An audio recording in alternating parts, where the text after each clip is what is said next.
अब ये एक डिफरेंट टाइप का ऑर्डर्ड पेयर कहा जाएगा। इक्वलिटी ऑफ ऑर्डर्ड पेयर हमें हमेशा सिर्फ इस बात की इंफॉर्मेशन देती है, अब आपसे एक क्वेश्चन पूछेगा फिक्स है। अब आप कहेंगे सर ऑर्डरिंग कैसे फिक्स है। गुड इवनिंग स्टूडेंट्स, कैसे हैं आप सभी। आशा करता हूं कि आप सभी बहुत ही अच्छे होंगे। और बच्चों, आज की इस क्लास में हम डिस्कस करने जा रहे हैं क्लास 12 मैथमेटिक्स के एक बहुत ही इंटरेस्टिंग और इम्पॉर्टेंट टॉपिक को, जिसका नाम है रिलेशंस एंड फंक्शंस।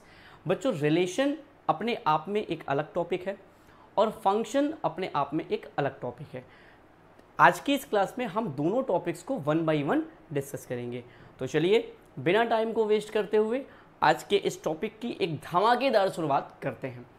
बच्चों, इस टॉपिक में सबसे पहले हम एक बहुत ही इंपॉर्टेंट टर्म को डिस्कस करेंगे और उस टर्म का नाम है ऑर्डर्ड पेयर।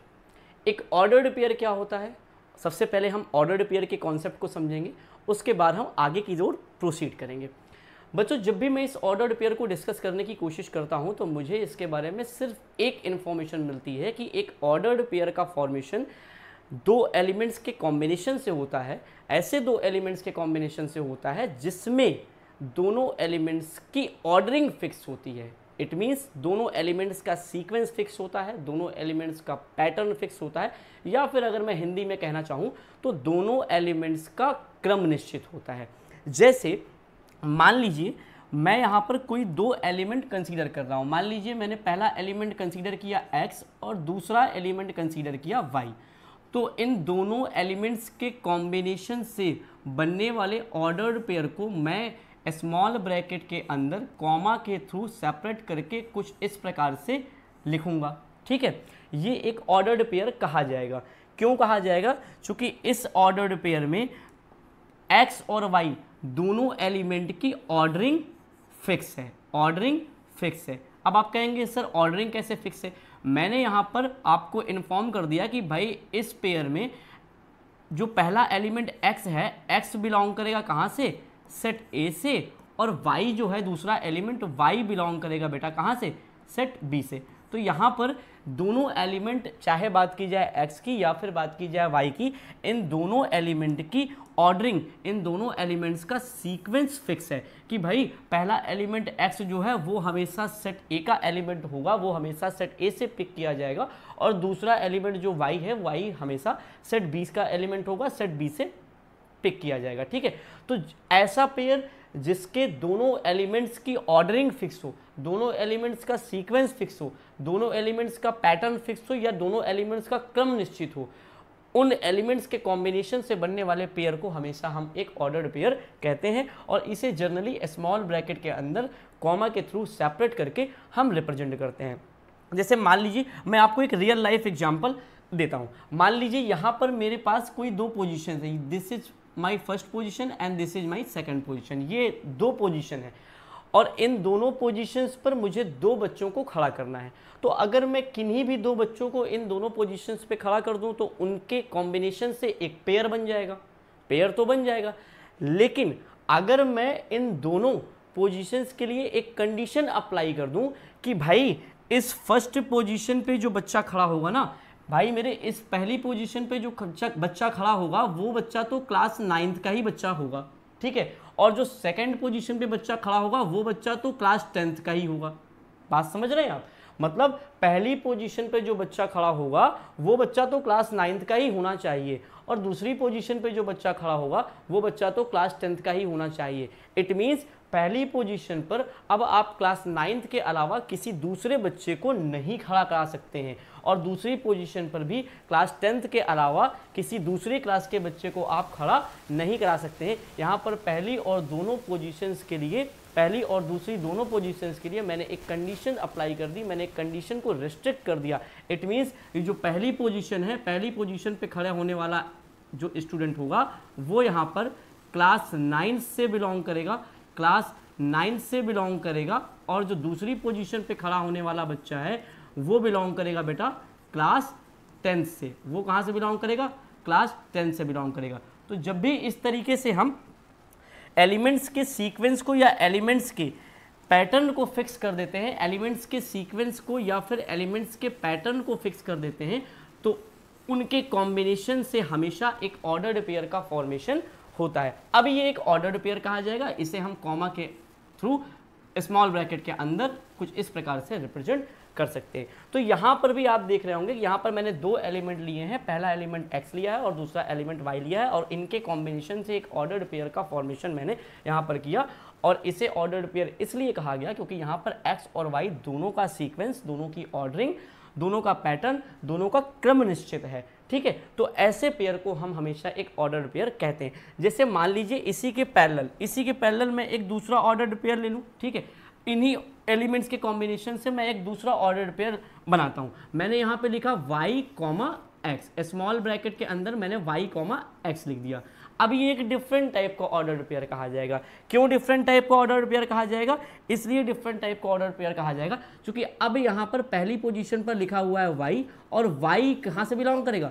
y बिलोंग करेगा सेट A से, और दूसरी पोजीशन पर लिखा हुआ है x, तो x बिलोंग करेगा बेटा सेट B से। यहाँ पर देख रहे होंगे आप, यहाँ पर हमने एलिमेंट्स की पोजीशन को चेंज कर दिया, एलिमेंट्स के सीक्वेंस को चेंज कर दिया, और जैसे ही एलिमेंट्स के सीक्वेंस को चेंज किया वैसे ही एक डिफरेंट टाइप के ऑर्डर्ड पेयर में कन्वर्ट हो गया। यहाँ पर देख रहे होंगे y बिलोंग कर रहा था सेट B से, लेकिन यहाँ पे y बिलोंग कर रहा है सेट A से। यहाँ y बिलोंग कर रहा है, x बिलोंग कर रहा है सेट A से, लेकिन यहाँ पर x बिलोंग कर रहा है सेट B से। ठीक है, तो एलिमेंट्स का सीक्वेंस, एलिमेंट्स का पैटर्न बदल देने के कारण ये एक डिफरेंट टाइप का ऑर्डर्ड पेयर कहा जाएगा, और जो हमने पहले डिस्कस किया है वो एक डिफरेंट टाइप का ऑर्डर्ड पेयर कहा जाएगा। आई होप आपको इतनी बात बहुत ही अच्छी तरह से समझ आ गई होगी। ठीक है, अब इसी ऑर्डर्ड पेयर से रिलेटेड एक दूसरा कॉन्सेप्ट हमेशा पूछा जाता है, एग्जाम में हमेशा पूछा जाता है। उस कॉन्सेप्ट को हम क्या कहते हैं बेटा?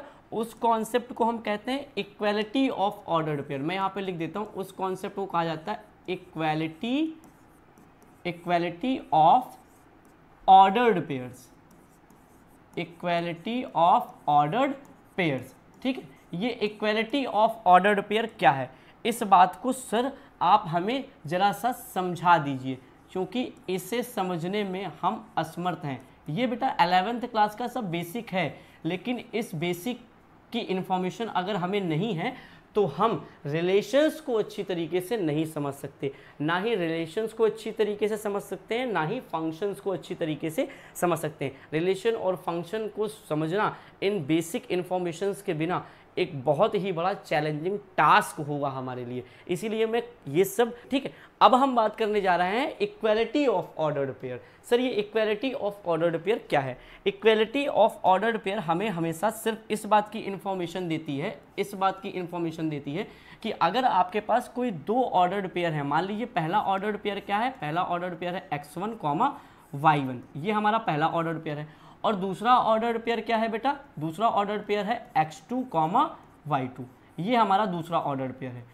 अगर ये दोनों के दोनों ऑर्डर्ड पेयर, अगर ये दोनों के दोनों ऑर्डर्ड पेयर आपस में इक्वल हैं, अगर ये दोनों के दोनों ऑर्डर्ड पेयर आपस में इक्वल हैं, ठीक है, तब उस कंडीशन में इन दोनों ऑर्डर्ड पेयर्स के करस्पॉन्डिंग एलिमेंट्स भी इक्वल होंगे। यही इक्वलिटी ऑफ ऑर्डर्ड पेयर का कॉन्सेप्ट है। अगर दो ऑर्डर्ड पेयर आपस में इक्वल हैं, तब उस कंडीशन में इन दोनों एलिमेंट्स के करस्पॉन्डिंग एलिमेंट्स भी आपस में इक्वल होंगे। करस्पॉन्डिंग एलिमेंट्स का मतलब ये है कि बेटा इस x1 का करस्पॉन्डिंग एलिमेंट होगा x2 और इस y1 का करस्पॉन्डिंग एलिमेंट होगा y2। ठीक है, इस बात को मैं यहाँ पर लिख भी देता हूँ। देन इफ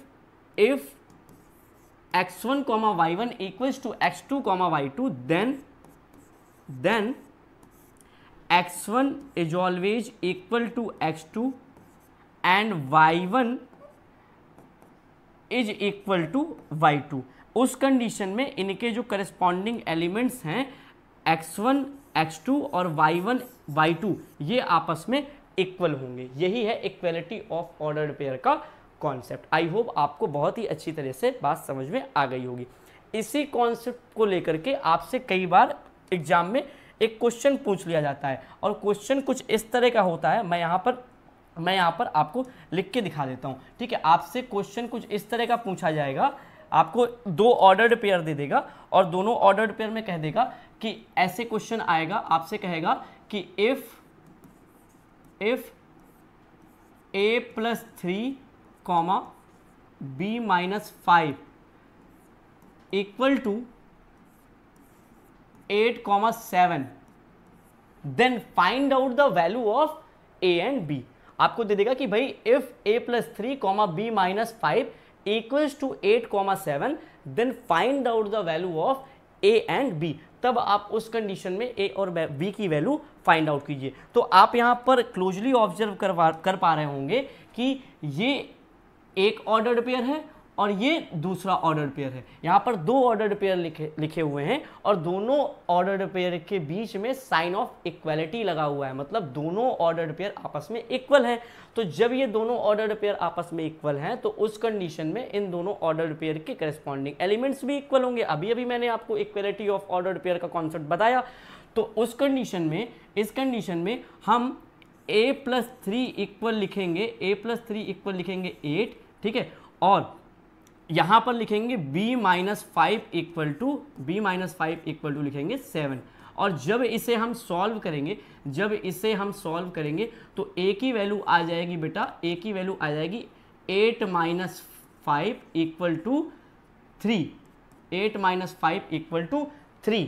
और जब इसे हम सॉल्व करेंगे तो b की वैल्यू आ जाएगी बेटा 7 प्लस 5 इक्वल टू 12, ठीक है। तो आप देख रहे होंगे कि कैसे हमने दोनों a और b की वैल्यू को फाइंड आउट कर लिया। मैंने यहाँ पर a की वैल्यू कितनी निकाली बेटा, मैं यहाँ पे साइड में लिखा हुआ है, इसको थोड़ा सा मैं इसको इधर कर देता हूँ, इसको मैं थोड़ा सा इधर कर देता हूँ, इसको इतने पार्ट को, ठीक है, इतने पार्ट को मैं थोड़ा सा इधर कर देता हूँ। यहाँ पर हमने a और b दोनों की वैल्यू निकाल ली। a की वैल्यू मैंने कितनी निकाली है बेटा, a की वैल्यू मैंने निकाली है, a इक्वल हमने फाइंड आउट किया है बेटा यहाँ से 3, और b इक्वल हमने फाइंड आउट किया है बेटा यहाँ से 12 फाइंड आउट किया।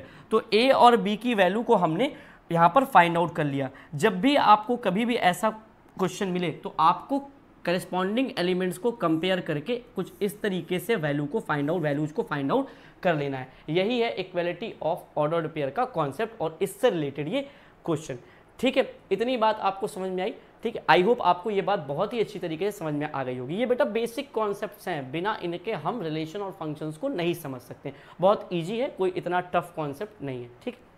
अब कभी कभी क्या करता है, कभी कभी आपसे एक चीज़ और पूछ लेगा। वो क्या पूछेगा, वो पूछेगा कि total number of possible ordered pairs कितने होंगे। मान लीजिए आपको कभी कभी दो सेट दे देगा, जैसे मान लीजिए यहाँ पर एक सेट दे दिया, एक सेट यहाँ पर आपको दे दिया सेट ए, ठीक है, ये दे दिया आपको सेट ए, ठीक है, और इस सेट में मान लीजिए दो एलिमेंट हैं 1 और 2, यहाँ पर दो एलिमेंट हैं। और इस सेट बी में भी कितने एलिमेंट है, मान लीजिए यहाँ पर इसमें भी दो एलिमेंट है a, b, ठीक है। अब आपसे एक क्वेश्चन पूछेगा कि इन दोनों सेट्स के कॉम्बिनेशन से बनने वाले total number of ordered pairs कितने होंगे, मतलब इन दोनों सेट्स के एलिमेंट्स के थ्रू हम कितने पॉसिबल ऑर्डर्ड पेयर बना सकते हैं, total number of ordered pair कितने होंगे। तो बेटा जब भी आपसे इस तरह का क्वेश्चन पूछे तो इसको निकालने के लिए यहाँ पे मैं लिख देता हूँ total number of possible ordered pairs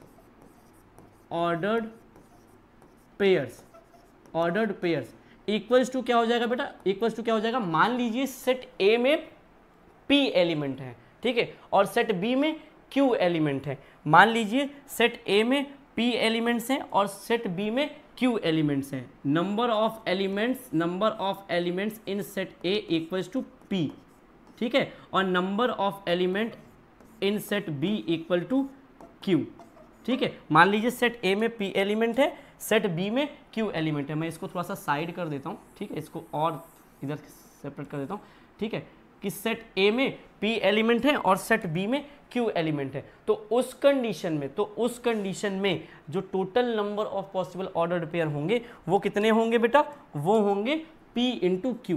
वो कितने हो जाएंगे, p और q के प्रोडक्ट के इक्वल होंगे, ठीक है। हमेशा इस बात को ध्यान रखिएगा कि अगर सेट ए में नंबर ऑफ एलिमेंट्स कितने हैं, p हैं, और सेट बी में नंबर ऑफ एलिमेंट्स कितने हैं, q हैं, तो total number of possible ordered pair की जो संख्या होगी वो क्या होगी, इन दोनों के मल्टीप्लिकेशन, इन दोनों के प्रोडक्ट के बराबर होगी, ठीक है। तो इस कंडीशन पे यहाँ पर कितने एलिमेंट है, सेट ए में कितने एलिमेंट है, सेट ए में बेटा 2 एलिमेंट है, और सेट बी में भी कितने एलिमेंट है, सेट बी में भी 2 एलिमेंट है।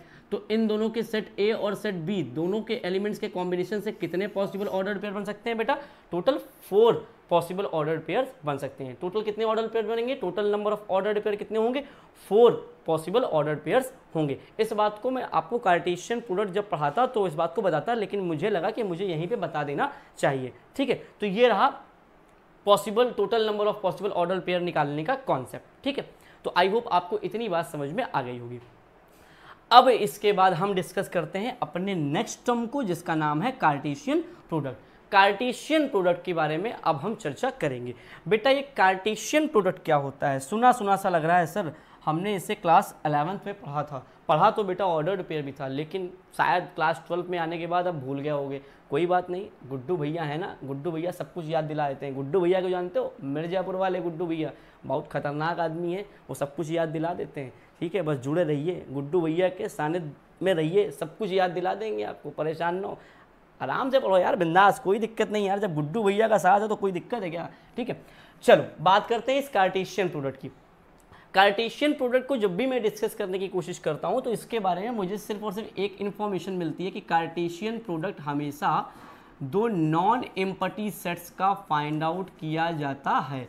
कार्टेशियन प्रोडक्ट हमेशा 2 नॉन एम्पटी सेट्स का फाइंड आउट किया जाता है। अब ये मत पूछने लगना कि सर नॉन एम्पटी सेट्स क्या होते हैं। अगर ये पढ़ना है तो आप क्लास 11th का फर्स्ट चैप्टर सेट थ्योरी पढ़ के आइए। आपको वहाँ पर 2 टाइप के सेट बताए गए होंगे। बेसिकली बताए तो बहुत टाइप के सेट गए होंगे, लेकिन एम्पटी और नॉन एम्पटी सेट्स का डिफरेंस बताया गया होगा कि भाई नॉन एम्पटी सेट्स वो होता है जिसमें नंबर ऑफ एलिमेंट्स अवेलेबल होते हैं, और एम्पटी सेट वो होता है जिसमें नंबर ऑफ एलिमेंट्स क्या होते हैं? 0, एक भी एलिमेंट नहीं होता। और इसे हम नल सेट या वॉइड सेट या एम्पटी सेट कहते हैं, और इसे फाई से हम रिप्रेजेंट करते हैं। आपको ये बात बताई गई होगी। ठीक है, तो कार्टेशियन प्रोडक्ट बेसिकली हम 2 नॉन एम्पटी सेट्स का फाइंड आउट करते हैं। तो चलिए, अब जो 2 नॉन एम्पटी सेट्स का कार्टेशियन प्रोडक्ट हमें निकालना है, तो हम पहले 2 नॉन एम्पटी सेट्स को कंसीडर कर लेते हैं। मैं यहाँ पर एक सेट ए कंसीडर कर रहा हूँ, और इस सेट ए में 2 एलिमेंट हैं। ठीक है, और यहाँ पर एक दूसरा सेट बी कंसीडर कर रहा हूँ, इस बी सेट में भी 2 एलिमेंट है। पहला एलिमेंट है ए और दूसरा एलिमेंट है बी। ठीक, ये 2 नॉन एम्पटी सेट्स हैं। जब हम इन दोनों सेट के कार्टेशियन प्रोडक्ट को फाइंड आउट करेंगे तो उस कार्टेशियन प्रोडक्ट को हम रिप्रेजेंट करेंगे। किस तरीके से रिप्रेजेंट करेंगे? इन दोनों सेट के कार्टेशियन प्रोडक्ट को हम ए क्रॉस बी से रिप्रेजेंट करेंगे। किससे रिप्रेजेंट करेंगे? ए क्रॉस बी से। कार्टेशियन प्रोडक्ट इन दोनों सेट्स का ए क्रॉस बी से ही हमेशा रिप्रेजेंट किया जाएगा। ठीक है, ए क्रॉस बी से करोगे या फिर बी क्रॉस ए से करोगे, दोनों की कंडीशंस अलग हैं। कार्टेशियन प्रोडक्ट के भी 2 पैटर्न हैं। ये या तो ए क्रॉस बी से कार्टेशियन प्रोडक्ट को रिप्रेजेंट करोगे या फिर बी क्रॉस ए से रिप्रेजेंट करोगे। अब ए क्रॉस बी और बी क्रॉस ए में क्या डिफरेंस है, मैं इस बात को आपको अभी आगे बताऊंगा। ठीक है, अब चूंकि आपको इतनी इंफॉर्मेशन है कि ए और बी, यहाँ पर चाहे बात करें ए की या फिर बात करें बी की, यहाँ पर ए और बी दोनों क्या हैं? सेट्स हैं।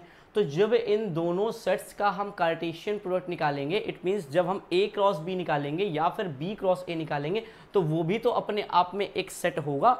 भाई जब 2 नंबर्स का 2 नेचुरल नंबर का मल्टीप्लाई करते हो, जैसे मान लीजिए एक नंबर आपने लिया 4 और एक नंबर लिया आपने 3, इन दोनों का, ये दोनों क्या है? ये दोनों नेचुरल नंबर हैं। जब इन दोनों का मल्टीप्लाई प्रोडक्ट फाइंड आउट करोगे तो आएगा 12, तो 12 भी तो एक नेचुरल नंबर होगा, होगा कि नहीं होगा? तो उसी तरीके से उसी तरह से जैसे ए और बी, जब ए और बी दोनों सेट हैं तो इन दोनों का जो कार्टेशियन प्रोडक्ट निकलेगा ए क्रॉस बी या फिर बी क्रॉस ए, वो भी तो अपने आप में एक सेट होगा, होगा कि नहीं?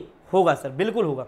अब सवाल ये उठता है कि सर ये सेट तो आपने बता दिया कि ये सेट है, लेकिन इस सेट में एलिमेंट्स की फॉर्म में क्या होते हैं? भैया ए क्रॉस बी में एलिमेंट्स के फॉर्म में और बी क्रॉस ए में एलिमेंट्स की फॉर्म में हम सभी पॉसिबल ऑर्डर्ड पेयर्स को रखते हैं।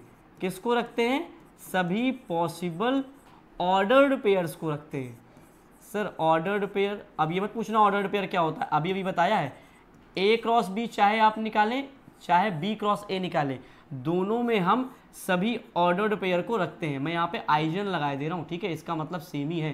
ठीक है, मतलब इन दोनों सेट्स के एलिमेंट्स के कॉम्बिनेशन से जितने भी पॉसिबल ऑर्डर्ड पेयर बनेंगे, उन सभी पॉसिबल ऑर्डर्ड पेयर को अगर हम एलिमेंट्स की फॉर्म में अरेंज करके, कॉमा के थ्रू सेपरेट करके इस सेट में रख दें, ठीक है, तो बनने वाले उस सेट को ही हम क्या कहेंगे, कार्टेशियन प्रोडक्ट कहेंगे इन दोनों सेट्स का। ठीक है, तो ए क्रॉस बी निकालोगे तब भी सभी पॉसिबल ऑर्डर्ड पेयर का सेट होगा वो, और बी क्रॉस ए निकालोगे तब भी वो सभी पॉसिबल ऑर्डर्ड पेयर का सेट ही कहा जाएगा। यानी दोनों में सभी पॉसिबल ऑर्डर्ड पेयर्स ही हम अरेंज करते हैं एलिमेंट्स की फॉर्म में, और वो पॉसिबल ऑर्डर्ड पेयर किनके कॉम्बिनेशन से बनते हैं, सेट ए और सेट बी के एलिमेंट्स के कॉम्बिनेशन से बनते हैं।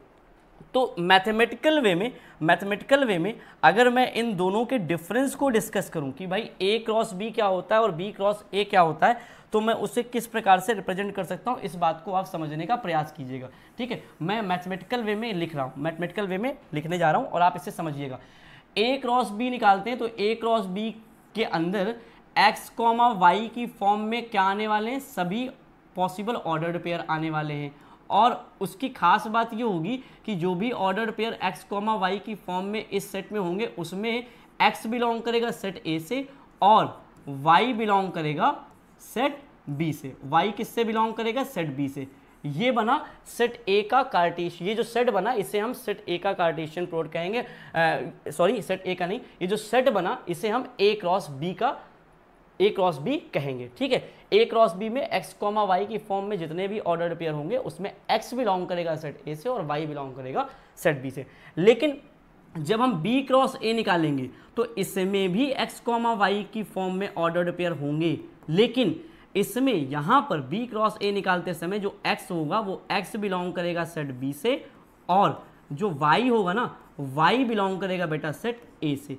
अब आपको यहाँ पर बहुत ही अच्छी तरह से दोनों के बीच का डिफरेंस दिख रहा होगा।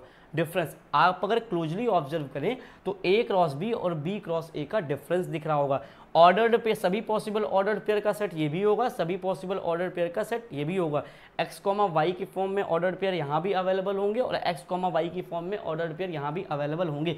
लेकिन अंतर क्या है, अंतर ये है कि यहाँ पर x बिलोंग करेगा सेट A से, y बिलोंग करेगा सेट B से, और यहाँ पर x बिलोंग करेगा सेट B से और y बिलोंग करेगा सेट A से। यहाँ पर देख रहे हैं x और y दोनों के पैटर्न को चेंज कर दिया गया है। इट मीन्स जब A क्रॉस B लिखा होगा तो पहले x बिलोंग करेगा A से और y बिलोंग करेगा B से, और जब B क्रॉस A लिखा होगा तो x बिलोंग करेगा B से और y बिलोंग करेगा A से। यहाँ पर ऑर्डर्ड पेयर के सीक्वेंस को चेंज कर दिया गया है, इसीलिए A क्रॉस B और B क्रॉस A दो अलग चीज़ें हैं। A क्रॉस B अलग होता है और B क्रॉस A अलग होता है। A क्रॉस B को B क्रॉस A के इक्वल हम कभी भी नहीं कहते। इस बात को आप लिख लीजिए इंपॉर्टेंट पॉइंट की फॉर्म में कि भाई A cross B does not equals to B cross A, या फिर कह सकते हैं कि never equals to B cross A। भैया A क्रॉस B और B क्रॉस A कभी भी आपस में इक्वल नहीं होते हैं। इनके इक्वल होने की सिर्फ और सिर्फ एक ही कंडीशन है, ये तभी इक्वल हो सकते हैं, ये इक्वल तभी हो सकते हैं जब when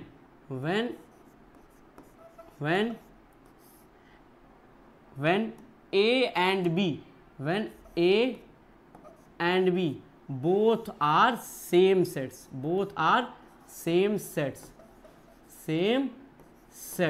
ठीक है, सेम सेट हो या फिर इक्वल सेट हो। ठीक है, जब A और B दोनों सेम सेट होंगे तभी A क्रॉस B और B क्रॉस A इक्वल हो सकता है। जब सेम सेट होंगे तो फिर कोई बात ही नहीं, तो इक्वल होगा ही होगा। लेकिन जब दो डिफरेंट टाइप के सेट्स होंगे तब इक्वल नहीं होगा। इस बात को आप हमेशा ध्यान रखिएगा।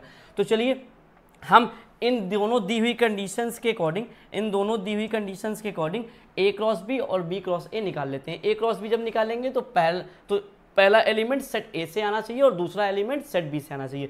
तो चलिए हम A क्रॉस B की वैल्यू निकालते हैं। A क्रॉस B निकालेंगे तो पहला एलिमेंट सेट A से, इट मीन्स 1, सबसे पहले हम 1 को लिखेंगे और 1 के साथ में हम A को ले सकते हैं और 1 के साथ में हम B को ले लेंगे। ठीक है, उसके बाद सेट A का दूसरा एलिमेंट है 2 के साथ में हम A को ले लेंगे और 2 के साथ में हम B को ले लेंगे।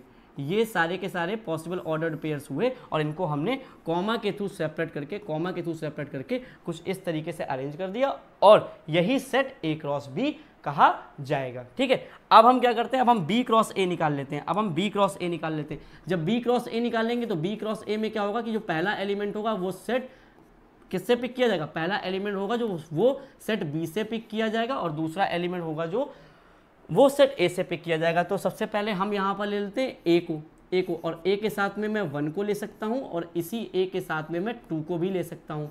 फिर अब दूसरा एलिमेंट सेट बी का क्या है, वो है बी। अब बी के साथ में मैं 1 को ले सकता हूँ, और इसी बी के साथ में मैं 2 को भी ले सकता हूँ। ये रहे सारे के सारे पॉसिबल ऑर्डर्ड पेयर। और जब मैंने इनको कॉमा के थ्रू सेपरेट करके एक सेट के अंदर अरेंज कर दिया, तो हमें क्या मिला, बी क्रॉस ए मिल गया, यानी बी कार्टेशियन प्रोडक्ट ए मिल गया। ठीक है, तो ये ए क्रॉस बी और बी क्रॉस ए दोनों के दोनों अलग अलग हैं। देख रहे होंगे आप, यहाँ पर ऑर्डर्ड पेयर्स भी आपको डिफरेंट नजर आ रहे होंगे। यहाँ पे 1 कॉमा ए है तो यहाँ पर ए कॉमा 1 है, यहाँ पर 1 कॉमा बी है तो यहाँ पर बी कॉमा 1 है, यहाँ पर 2 कॉमा ए है तो यहाँ पर ए कॉमा 2 है। देख रहे हैं, फ्लिप हैं एलिमेंट्स जो है ना, ऑर्डर्ड पेयर के अंदर जो एलिमेंट है वो फ्लिप कर दिए गए हैं, फ्लिप कर दिए गए हैं, पलट दिए गए हैं। ठीक है, सीक्वेंस उनका, पैटर्न उनका बदल दिया गया है। इसी वजह से पैटर्न बदल जाने की वजह से ए क्रॉस बी और बी क्रॉस ए कभी आपस में इक्वल नहीं होंगे। इस बात को आप नोट कर लीजिएगा, ये इक्वल नहीं होते हैं। ठीक है, इन जनरल स्पेसिफिक कंडीशन एक ही है कि अगर दोनों सेट्स क्या हैं, सेट ए और सेट बी अगर दोनों आपस में सेम सेट हैं या इक्वल सेट हैं, तो उस कंडीशन में ए कार्टेशियन प्रोडक्ट बी और बी कार्टेशियन प्रोडक्ट ए आपस में क्या होंगे, इक्वल होंगे। आई होप आपको इतनी बात समझ में आ गई होगी। ठीक है, तो ये रहा कार्टेशियन प्रोडक्ट का कॉन्सेप्ट। कार्टेशियन प्रोडक्ट किस तरीके से फाइंड आउट करते हैं मैंने आपको ये भी बता दिया। ठीक है, कार्टेशियन प्रोडक्ट के अंदर ऑर्डर्ड पेयर किस फॉर्म में होते हैं ये भी बता दिया, कॉमा के थ्रू अरेंज करते हैं। ठीक है, ए क्रॉस बी और बी क्रॉस ए कभी आपस में इक्वल नहीं हो सकते, उनके इक्वल होने की कंडीशन सिर्फ एक ही है कि दोनों सेट्स आपस में इक्वल होने चाहिए। अगर दोनों सेट्स इक्वल हैं तभी एक क्लास बी और बी क्रॉस ए आपस में इक्वल होगा। ठीक है, तो ये थी कुछ बेसिक इन्फॉर्मेशन। इन बेसिक इन्फॉर्मेशंस के बाद अब हम अपनी नेक्स्ट क्लास में, नेक्स्ट वीडियो में डिस्कस करेंगे रिलेशंस के बारे में, और बहुत ही डेप्थली डिस्कस करेंगे। सबसे पहले हम रिलेशन की डिफिनीशन को पढ़ेंगे, उसके बाद फिर हम रिलेशन के टाइप्स को पढ़ेंगे और जानेंगे कि किस टाइप के रिलेशन का क्या कॉन्सेप्ट है। तो बहुत ही धमाकेदार अंदाज में हम लोग रिलेशंस को पढ़ने वाले हैं। तो आज की क्लास में इतना ही। प्रैक्टिस कीजिएगा, क्वेश्चंस लगाइएगा, प्रैक्टिस कीजिएगा, चीज़ों को बहुत ही अच्छी तरीके से समझने का प्रयास कीजिएगा। आज के लिए इतना ही, तब तक के लिए जुड़े रहें मेरे साथ और खूब सारी पढ़ाई करिए, खूब सारी मेहनत कीजिए। Good bye and take care.